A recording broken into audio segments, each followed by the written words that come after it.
Janet was 34 years old. She was not married. Every wedding invitation arrived like a small wound. Every family gathering came with the same question: when are you getting married? Every phone call with her mother ended with the same sigh: Janet, you're not getting any younger. She felt this. The knowledge lived in her chest like a second heartbeat. Her younger sister Jessica had married at 26. Her best friend Zainab had married at 29. Her college roommate Precious had married at 32 and was now pregnant with her second child. Janet was the only one left, the last unmarried woman in every room. The one people whisper about, the one people pitied without meaning to. She told herself she was fine. She told herself she was waiting for the right person. She told herself she would rather be alone than settle. But as the years passed, her voice grew quieter and the pressure grew louder. The first crack came at her cousin's wedding. Janet was 35. She stood alone at the edge of the dance floor, holding a drink and watching couples spin past her. Her aunt found her there. Janet, sweetheart, her aunt said, touching her arm. I have someone I want you to meet. He is 42, divorced, no children, very stable, good job, and is looking for a wife. Janet wanted to say no. She wanted to say she was not desperate. She wanted to say she would find someone on her own terms, in her own time. But her aunt's hand was warm on her arm, and the dance floor was full of couples, and the clock in her chest was ticking. Okay, Janet said, introduce me. His name was Alex. He was polite. He had a steady job in accounting. He drove a nice car. He spoke in a sensible voice about sensible things. He did not make her laugh. He did not challenge her thinking. He did not ask her questions that made her feel seen. He was simply there. Acceptable.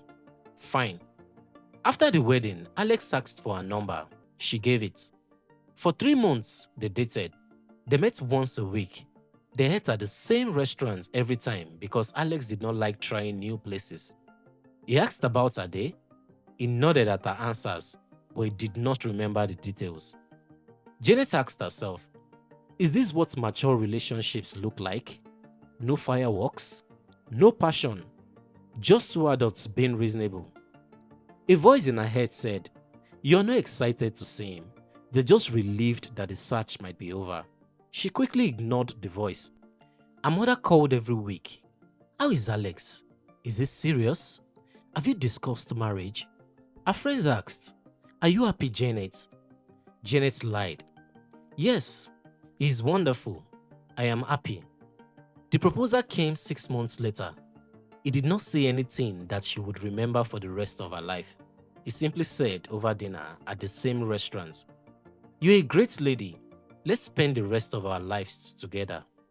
No, I love you. No, I cannot imagine my life without you. No, you make me a better person. Janet looked at Alex's face. She thought about her age. She thought about her mother's size. She thought about the next wedding invitation and the one after that and the one after that. She thought about being the last unmarried woman in every room. Yes, she said. The wedding was beautiful. Janet wore a gold dress. Her mother cried happy tears. Her friends danced. Jessica hugged her and whispered, I am so glad you finally found someone. Janet smiled for the photographs. She cut the cake. She threw the bouquet. She did everything a bride was supposed to do. But at night, alone with Alex in a hotel room, she felt nothing. Not joy, not relief, not even regret. Just a hollow stillness where her heart used to be. She told herself it would grow. Love would come. She just needed time. The first year was bearable. Alex was not cruel. He was not abusive. He did not shout or disappear or spend money they did not have. He was simply absent. Present in the body, nowhere in spirit. He came home at the same time every evening. He ate the dinner she cooked without comment. He watched television until bedtime. He slept on his side of the bed. He woke up. He repeated. Janet tried to talk to him. She tried to tell him about her day. She tried to share her fears, her dreams, the small thoughts that made her who she was. He listened. He nodded. He said nothing that suggested he had heard her. She tried to initiate intimacy, not just physical intimacy, emotional intimacy. She asked him questions. What are you afraid of? What do you want that you have never told anyone? What makes you feel alive? Alex looked at her like she had asked him to solve advanced calculus. I don't know, he said. I never think about things like this. Janet stopped asking. The second year was harder. Janet started noticing things she had ignored before. Alex did not defend her to his family. When his mother criticized her cooking, he said nothing. When his sister made terrible jokes about her fashion taste, he said nothing. When his father asked when they would have children, he said nothing. He was not a husband. He was a witness. He watched her struggle and did not step in. She tried to talk to her friends. Zainab listened carefully, then said, "But he's stable, right? He does not hit you. He does not cheat. Maybe you're expecting too much, Janet." Janet wondered when "he does not hit you" became the standard. She tried to talk to her mother. "Mom, I am not happy with this marriage." Her mother sighed. "Janet, marriage is about commitments. You made a choice. You live with it. Besides, what will people say if you left after such a beautiful wedding?" Janet stopped talking. The third year was the worst. Janet realized she was lonely in a way she had never been, even when she was single. When she was single, she had hope. She had the belief that someone was out there that she had not met yet. The person would see her and choose her and stay. The hope was painful sometimes, but it was also fair. Now she had no hope. She was married.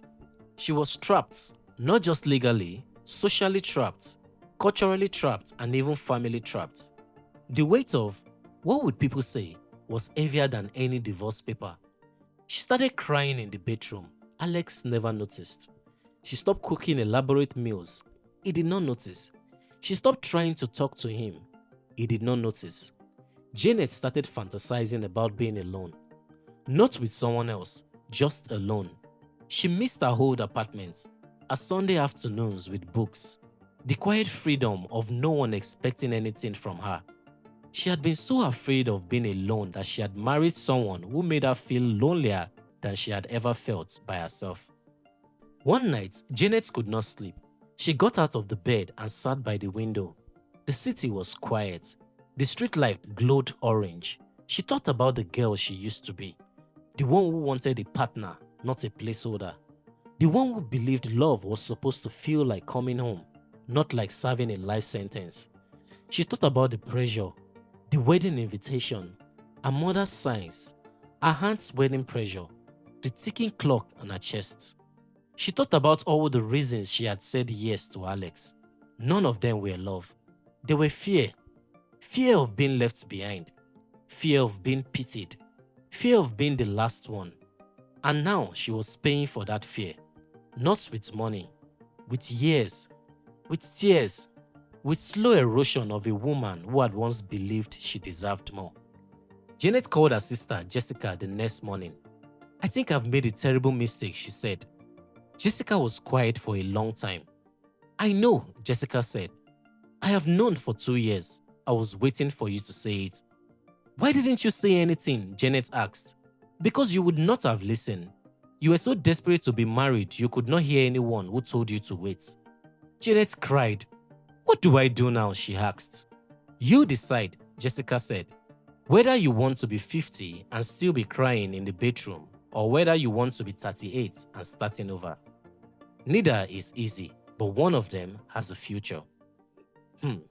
Here is what no one tells you when they are asking when will you get married. The pressure to marry is not love. It is fear disguised as concern. Your mother wants you married because she is afraid of what people will say. Your friends want you married because your singleness reminds them of their own compromises. Society wants you married because married people are easier to fit into boxes. None of these people will live with your choice. None of them will wake up next to your husband. None of them will cry in the bedroom while he watches TV. They will attend your wedding, eat your cake, and go home to live their own lives. You will stay alone in a marriage you built on desperation instead of love. Here is another truth. Desperation lowers standards, not because standards were wrong, because desperation is a liar. It tells you that good enough is the same as right. It tells you that it does not hurt me is the same thing as he loves me. It tells you that everyone else is married is a reason to marry anyone. Desperation is not wisdom. Desperation is hunger. And hungry people eat things that poison them. Here is the hardest truth of all. When you enter the wrong marriage, you are alone to face it.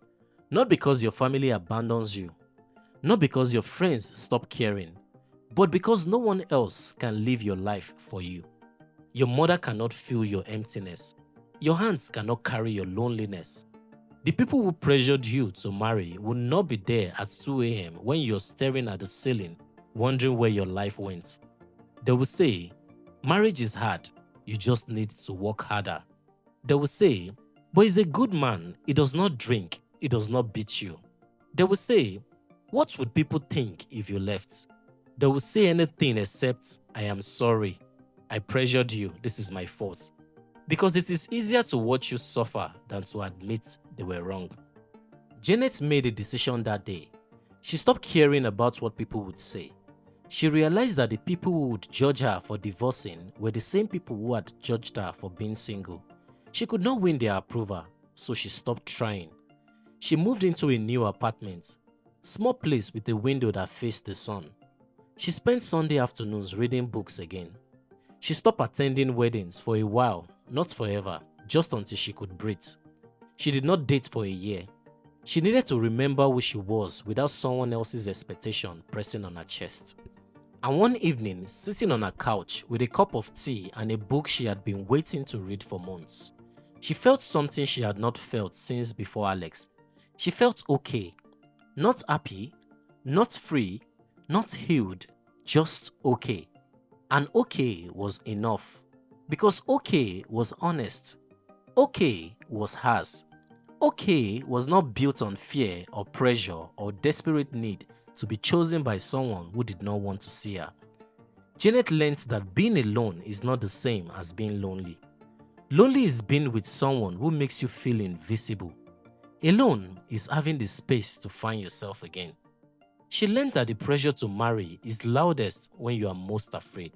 And the only way to hear your own voice is to turn down the volume on everyone else. She learned that it is better to be the last unmarried woman in every room than to be the first divorcee crying in the bedroom. And she learned that people who truly love you will stay. The people who only wanted you to fit in will leave. Either way, you will find out who is real. So now the choice is yours. Will you marry because the clock is ticking? Or will you wait because your life matters more than a deadline? Will you lower your standard to meet someone else's timeline? Or will you raise your voice and say, no, I deserve more than it makes sense? Because the wrong marriage does not solve loneliness, it doubles it. And the only person who has to live with your choice is you. Not your mother, not your aunts, not your friends who are already married. You. So choose like your life depends on it, because it does. Thank you for watching. Don't forget to like and subscribe for more simple lessons about life and growth. See you in the next video.